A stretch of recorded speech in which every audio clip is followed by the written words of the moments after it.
Okay, so this will be part two of my beginners getting started with FL Studio.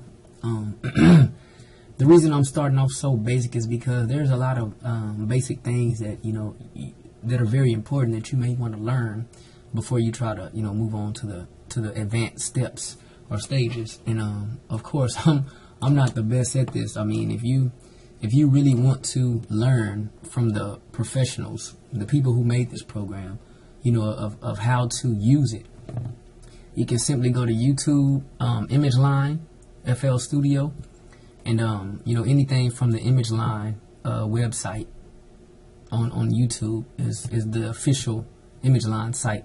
There's other people that put videos there, just like me, and other users.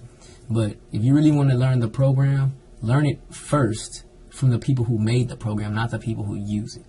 So, just a heads up on that, because everybody is going to throw in their own style, their own way of doing this, and their own way of doing that.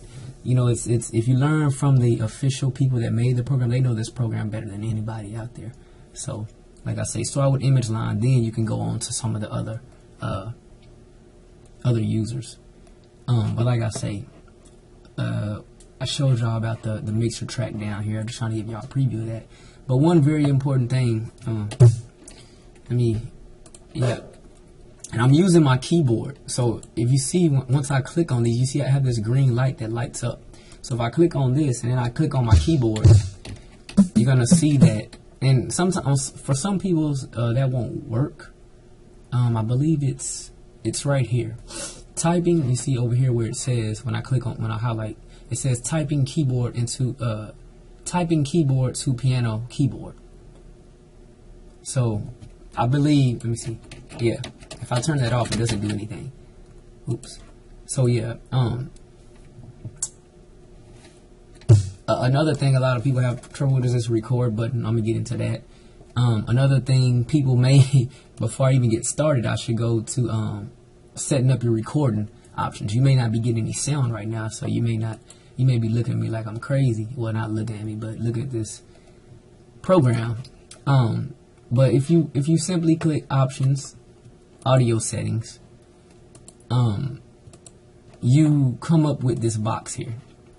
And I'm gonna tell you, if you have a producer edition or higher of FL Studio, then you will be able to record vocals into the program. If you have I don't know about, I think the free program, you're able to do everything. It's a demo version. But you can make a beat. I think you can record, I'm not sure. I think you can record vocals in it. But if you are able to, I'm going to tell you, because I had a problem with this in the beginning. I really didn't understand. But if you go here, normally it's probably going to be on primary sound driver. But you must select an ASIO for all driver.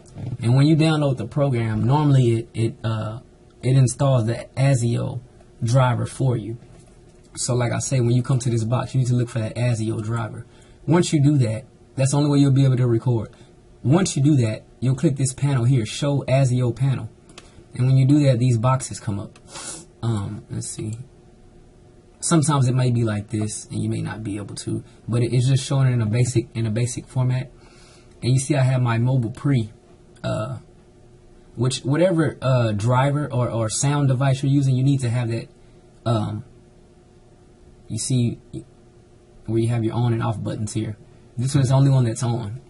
Sometimes if you turn on too many, you can run into problems. But I mean, just to start with the basic, you can just turn on that one sound, and if it's still not working, you may have to press this button here to go to advanced options, which opens up your sound setting. And if you look here, there's a main category, and then there's like subcategories, I guess.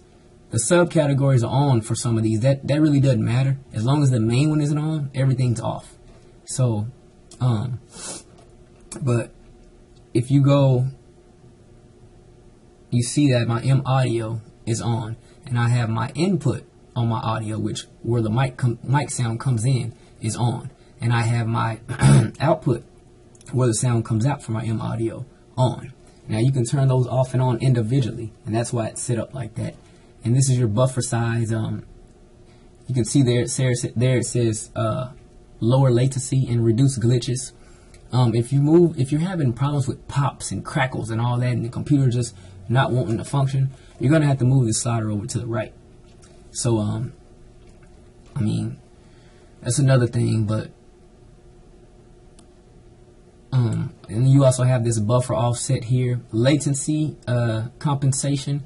A lot of times you don't want to mess with that. A lot of times the program will set that by itself. I've seen it move up to like 32, but yeah, a lot of times you don't want to mess with that. And this stuff you can just read on if you go to the help menu here and go to help index. It has everything there. Once you type on your help index, you type whatever it is you want here. Let's say you want to type audio, AUDIO, settings, and then you press the list topics, and it comes up with everything over here. Like you have audio recording. You double click it, it comes up over here, and you know, it'll show you what you need to do, and that's how that works.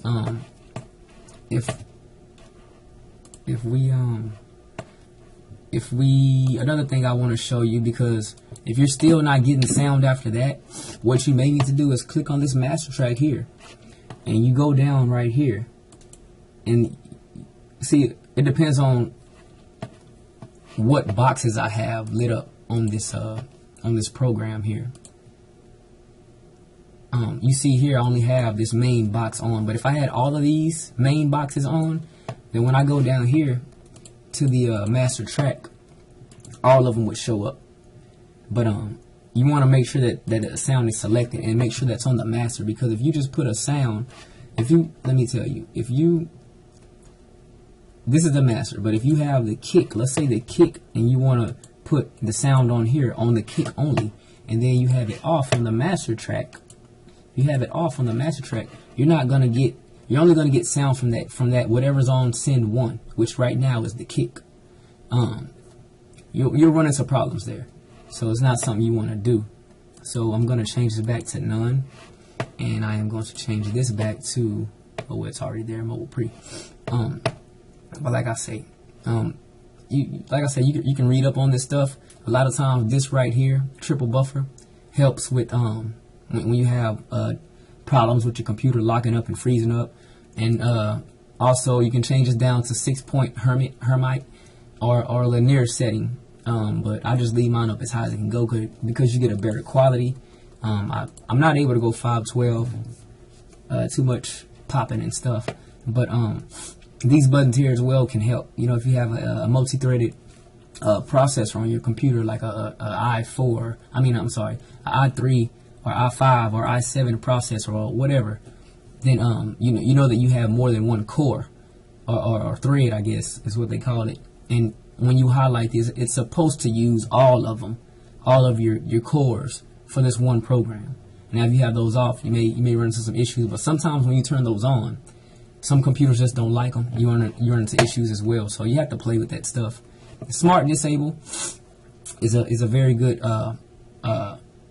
thing, because what Smart Disable does is it turns off plugins and stuff that you're not using. So if you want to spare some CPU, you know, that's very important. What I did right here is on this main mixer track, I right clicked and I went to a disc recording, and these things are good to have on, I believe. You got your auto on, so if you're not using something, it'll cut it off. You got your plug-in delay compensation. I normally put this on automatic, but yeah, then again, it's defaulted off, so you may not want to do that. Sorry, my instructions were so basic, but I got to get into my next video.